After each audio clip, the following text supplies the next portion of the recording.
रायगडमध्ये शिवसेनेचे आमदार जास्त आहेत, त्यामुळे राष्ट्रवादीचे सुनील तटकरे यांनी मनाचा मोठेपणा दाखवत पालकमंत्रीपद शिवसेनेला द्यायला हवं होतं.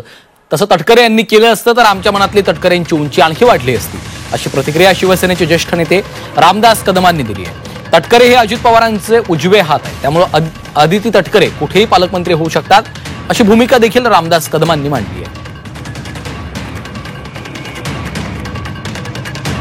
प्रत्येकाला वाटतं गोवालांची पण भूमिका चुकीची आहे असं मी म्हणणार नाही, आणि तटकरेंची भूमिका चुकीची आहे असं म्हणायला थोडीशी जागा शिल्लक आहे ना थोडीशी. कारण काय, सगळे आमदार बाकीचे शिवसेनेचे आहेत ना, तर तटकरे साहेबांनी मनाचा मोठेपणा दाखवला पाहिजे असं मला वाटतं.